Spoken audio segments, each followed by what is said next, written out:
Melee Rafa. We all wanted it to be awesome and expected it to be at least solid fun, but while they definitely named it this year's gimmick build, they also weren't joking. From the clunky movement and combos, the pretty awful targeting, the way you just miss targets when you're trying to hit them, or the inability to even see what you're attacking when dealing with a boss in some cases, it is a mess. But can it work? Well, yeah, as you can see from this kill, or this one, or this one. But how am I hitting just shy 1 million damage in some of this burst clips? We can't actually credit Melee Rafa to this.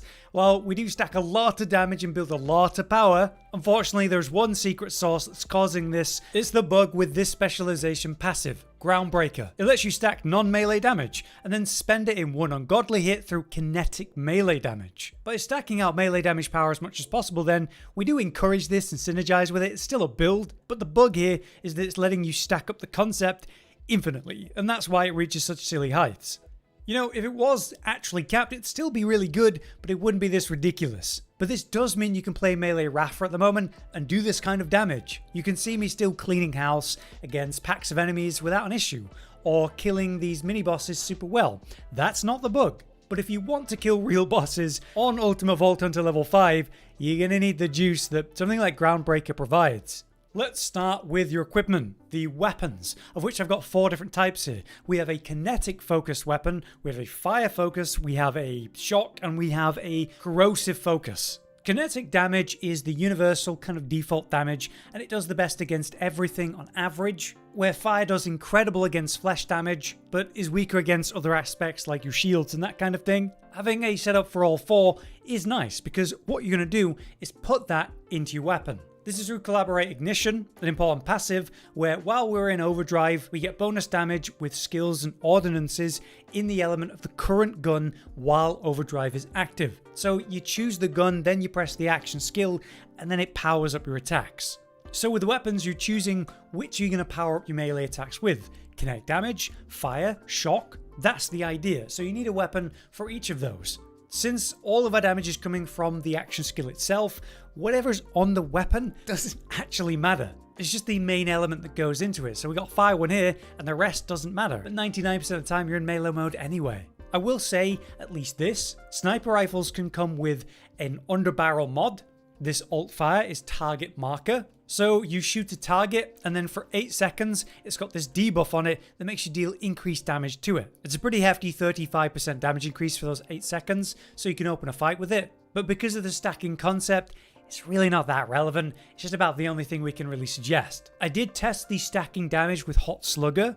From Blazing Barrel, you get kills and then you get this hefty 30% damage bonus for 10 seconds, and it stacks 3 times. This only works when you're holding the gun in your hands, and when arc knives are out, doesn't work. Plus, Blazing Barrel only increases the damage of Hot Slugger's direct damage anyway, so it doesn't even matter. And I also tested it with Anarchy, which is a different shotgun that has its own passive, Mutilism. On auto reload or kill, it gives you stacking damage buffs, 15% per, and it goes up to 20, which is pretty insane, right? Sadly, this also doesn't work while you're in melee mode, even if this was the weapon that you were holding. So, melee mode, what can we tell you about it? Well, the arc knives, you pull them out and you have 2 main attacks. You have left click, which is this melee attack combo, and you have right click, which is a dash forward and double attack with shock melee damage. Any damage you deal with melee also marks them, causing them to take increased damage every mark you have on them, stacking up to 4. It's 6% damage per mark. You can also end it early and consume all the marks, dealing shock damage based on the amount of marks. So with the gameplay, be aware that you can do like a little hop and a left click, and that gives you some really incredible distance without having to sprint around or even use glider. To stay in the air, you want to attack, then jump, then attack, then jump, and you kind of hang in the air. It's not infinite, but it is pretty important against some bosses. Otherwise, the movement is clunky as hell, and it will take some practice to get used to.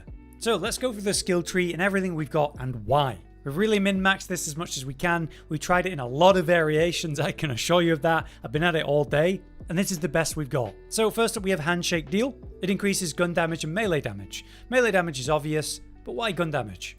Well, all gun damage is going to be part of your kit because of the pretty well-known passive I am a gun. Action skill damage now benefits from increased gun damage, 50% of it. So our melee from our action skill is getting stronger for all the gun damage we have at a 50% rate. So it directly gives us melee damage, and it indirectly gives us melee damage from the gun damage. We also have Midnight Oil, which is just giving you bonus corrosive damage per stack as you attack with your weapon, building up power as you continuously hit a target. Next we have Dial In. Whenever Rafa damages an enemy with a melee attack, the attacks start to build up a potential of crit chance. Eventually you crit, that consumes all the stacks, and then you start building up again, giving you guaranteed crits as you attack. Crits are very important for a bunch of reasons, like the 3 points we have in Saldar, which basically gives us a nice big heal every single time we crit. 3 out of 5 is already a lot of healing, even 1 out of 5 is a lot of healing. Also here we have Diamond Hands. Dealing melee damage grants you a stack of Diamond Hands, giving you gun damage for every stack that you have. So as you're attacking, you build up to 20 stacks, and that gun damage gets put into your melee damage thanks to, again, I am a gun passive from your specialization. We also use for our augment Altered Cabron, which basically gives us a way to stay alive. As Arc Knives puts you into the fight directly, you're very exposed. Healing through this is very helpful, and it's a lot of healing. Plus when you heal through this, you get bonus corrosive damage and increased movement speed. Awesome. This also stacks up to 10 times as another stacking bonus. Right, let's come down the center tree, which is pretty important. We have Collaborate Ignition. As I explained, this is giving us bonus damage with all skills and ordinances in the element of your current gun, as we explained in the weapon section. So obviously very important. For the next passive, we have 3 out of 3 here. Whenever you deal ordnance damage, he also deals increased gun damage and melee damage, and those compound into each other, and this stacks again up to 10 times. How are we going to be dealing ordnance damage if you can't use grenades while you're in Arc Knives? Well, obviously it's by the Booming Business passive, where they've solved that issue for us. You crit enemies, you have a chance to spawn a grenade based on the grenade you've currently got equipped. The more points you have in this, the more likely it is, and the smaller cooldown it has. So this forces you to have a grenade that deals minimal damage to you, but deals as many ticks as possible to you and enemies at the same time to build up the stacks of this other passive. I need to give you an important warning about a bug to do with this passive though, Booming Business. For some reason, if you have more than 5 points in it, like any from your class mod, it bugs out. It says that it has a 0% cooldown rate, but what that really means is it completely stops working. The only way to get it working again is to not currently have more than 5 points in the skill and then reload the game. Don't know why this is happening, hope they fix it soon, heads up. But definitely don't have more than 5 points in this. We have 2 points into it, but you could entirely save these points through your class mod, as we'll talk about, which would free up 2 points to maybe go into that lifesteal we mentioned. Anyway, this brings us down to the Capstone Inferno Protocol. The idea is to trade and survive and heal a lot, and build as many stacks of power as you can. Inferno Protocol is the only capstone that's going to have relevance to that concept. You'll take ticks of incendiary damage to yourself while you're in the mode, but since you're trading and healing so much, it doesn't matter. But in exchange, you're now also dealing bonus incendiary damage yourself. If you take damage, you kind of reflect it, and if you choose to end Arc Knives, it does this burst of incendiary damage based on the stored damage you have. We won't really ever be doing that, but if you want to do a cool burst finisher, it's an option. Importantly, we have a lot of passives on the right side here to talk about. This first one means we're dealing increased corrosive damage the longer the action skill is going. We're basically infinitely in our action skill for a lot of methods, so it gets to 10 stacks and stays there. It's another thing you're waiting to reach its max stacks before you really start pumping damage. For our next passive here, this is going to help us actually increase the skill duration. We also get a couple levels from the class mod, which is great. We want this to be permanent for the fight. Lastly down here we have Cruel Accrual, which basically gives you increased skill damage with all your skills. The longer the action skill's been active, the greater the bonus. This goes to 20 stacks. With that, we have 1 random point left. You could get more lifesteal if you feel you need it, or just dump it into Blowout, which basically means you apply a mark or crit an enemy, you get a bit of bonus corrosive explosion from a projectile. It's not a lot of damage, but it is more than 0. But if you feel you need the lifesteal, you can go for that instead. Let's talk about the specializations. Here we're looking at it as a late game version as possible. So we got 60 points invested that matter. For you, probably 40 is more reasonable. So you're going to need to go 10 in Sharpshooter and 10 Runner. Runner's the one that matters because it's got movement speed and melee damage, so you can see I'm dumping my spare points into that from then on. 10 and 10 will get you to Daredevil, which when you have 10 points in, you will reach I am a gun, which is important because the action skill damage begins to benefit from gun damage, so that's super important obviously. By coming down Runner though, you can also pick up Bare Arms. Melee damage now benefits from increased gun damage, so again stacking into the melee damage. 2 passives here that do similar concept from your gun damage. By putting 20 points into runner, you can then reach Groundbreaker, which is where most of that burst and potential from the infinite stacking concept comes from. So it's incredibly important and kind of gets the build going. To quickly explain the Groundbreaker bug then, every non-melee damage is stacking this effect infinitely. That can come in the form of our grenades and their many ticks, but it can also be the percent damage we get through collab, like I mentioned, giving us bonus damage on skills and grenades through element. That's then put out as element, and collab actually increases the amount Groundbreaker starts to contribute. Each hit then deals more damage, increasing Groundbreaker's potential again and again and again, compounding it until you see these ridiculous bursts. So by the time you're like 30 or 40 points and you're able to reach everything, you'd probably go with Now with Caffeine for now, as it gives you action skill cooldown whenever rep kit's activated. So this is going to help us get straight back into Arc Knives if we ever lose it, which should never happen, to be honest. What we're running instead then is 10 points into Survivor to help our max health and shields, and we go for Bullets Are Scared of Me. It gives you damage reduction based on how full your shield or health is, whichever is bigger. With our setup, we've had to go with the Timekeeper shield. We will discuss that in a moment, but basically when you're full health, you have more damage reduction. And since we're lifestealing to full as much as possible, that happens a lot. So let's explain the 5 slots, starting with the rep kit. Your rep kit can come with Hard Hitter. On use, gives you melee damage del increased by 40%. Insane. Mine's lasting 20 seconds thanks to time dilation. The rep kit's duration is increased by 100%, so double, and its cooldown is cut by 50%. So it's got a 5-second cooldown, that's how long I have to wait before I can use it again. Pretty fantastic uptime. There are others though, like Heart Pump, which gives you multiple charges of the rep kit, and it replenishes as you get kills too. This way you're able to keep that hard hitter buff going as long as possible, but you have to interrupt what you're doing here and there to actually use the buff. Those are our 2 best options. Next we have our Ordinance slot. Here we have Concussive Swarm. The idea behind this is to throw a grenade that pops and hits as many things as possible. It will also deal damage to us though, but that's the concept of booming business. As you attack with your action skill, you might spawn these grenades. And then they're giving you damage stacked through gun damage and melee damage, so incredibly impactful stacks of damage, so it's worth it. The problem is with a proper grenade setup, this will just kill you. Check out this setup that I was testing with Atomic Slippy, which is basically like a bunch of bouncing fishes that are like nukes, and they deal increased damage based on your melee damage. We're actually thinking about that for a different build. So yeah, I basically one-shot myself. Not ideal, is it? So of course what I'm doing instead is running a low-level version of a nice AoE grenade. Swarm is an obvious choice because it does have these payloads, these extra grenades. The lower level the better. If you don't have anything like this, then you could make a new character in Ultimate Vault Hunter mode. It'll start you at level 30, you get one of these, and then it'll be a lower level one that doesn't hurt nearly as bad. But the lower the level of the grenade, obviously the better, because the ticks will hurt you less. I do find this whole concept incredibly awkward, but it gives you so much damage, and that is what's lacking with Arc Knives. You don't have a choice. Next we have the class mod. This is kind of an interesting topic. Obviously, pretty straightforward one. Escrimador here. Rafa's melee attacks give you a crit strike chance. Critical hits with melee restore 5% of your action skill duration, keeping it going. You can roll some really great stuff on this, like this, action skill damage and melee damage. That's literally perfect. So it feels like an obvious choice, right? Especially when we get into what is on it. We have Cruel or Cruel, and then 2 points in something else.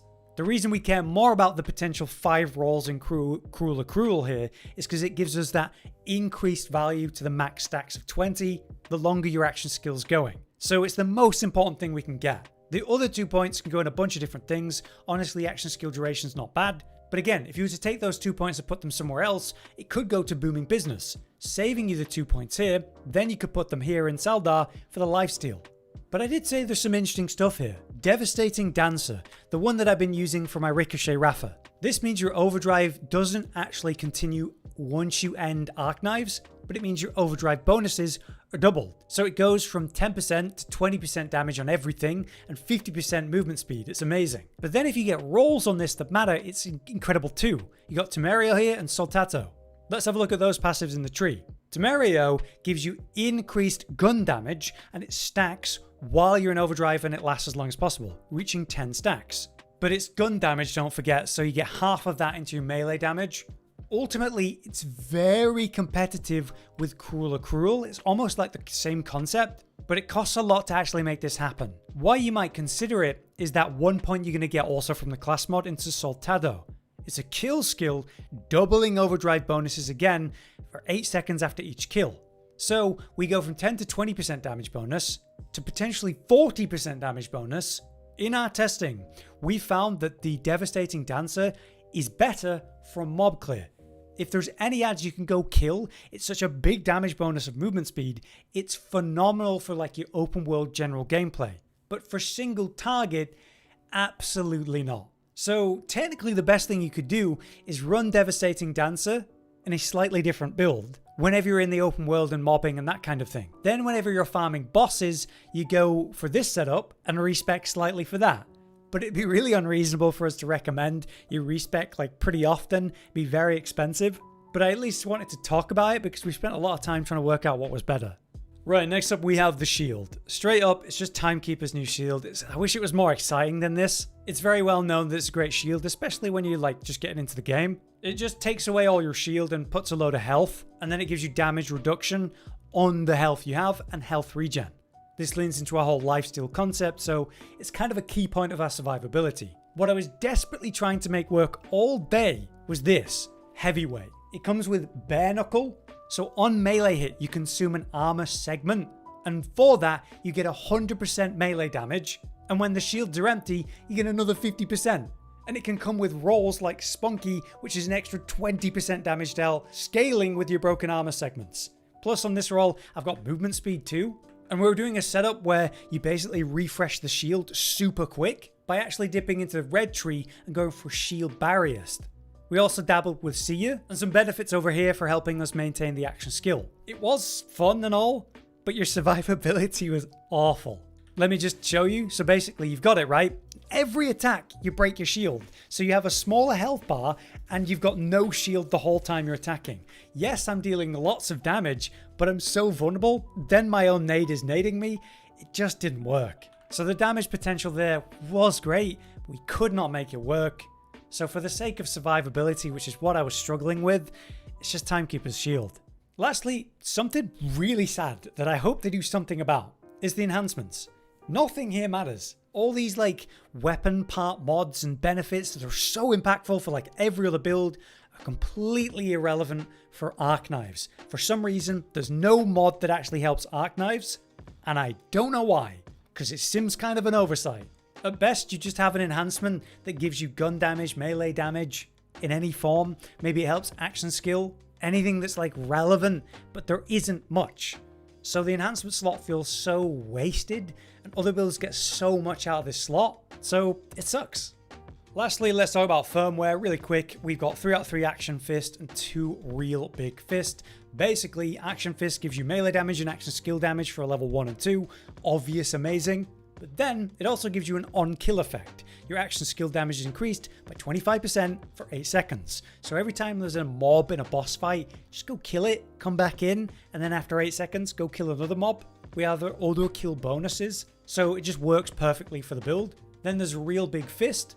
Melee damage up by 15%, then an extra 25% at level 2. Great. At level 3, it would cause a melee damage based explosion, which is pretty cool for mob clear. You could argue for that. But obviously for single target and the purpose of getting a damage buff that you bring to the boss you're killing, Action Fist is just better. So it's pretty straightforward.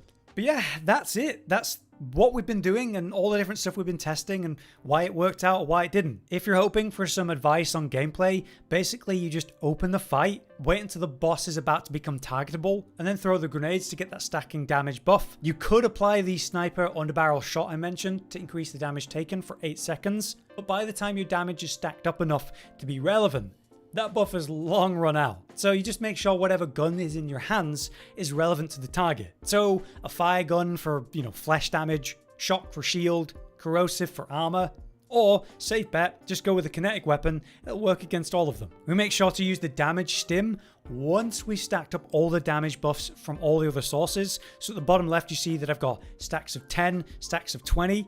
That's when I use the stim and then basically expend the burst from Groundbreaker. Overall, it's fun, it's effective, it's jank as hell, it's clunky, and I don't know if they're going to adjust melee Rafa at all in the future, but I hope they do. because if they nerf this groundbreaker infinite scaling thing, melee Rafa just isn't going to be the same. For the moment though, it can be, and that's fun, so make use of it while you can. I hope this overview told you everything you needed to know. We put a lot of work into it, so please do drop a like. Until next time, I've been Hollow, you've been you, thanks for watching.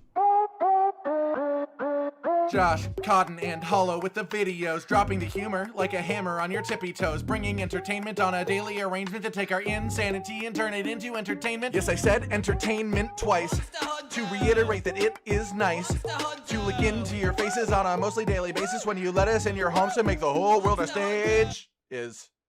Goodbye.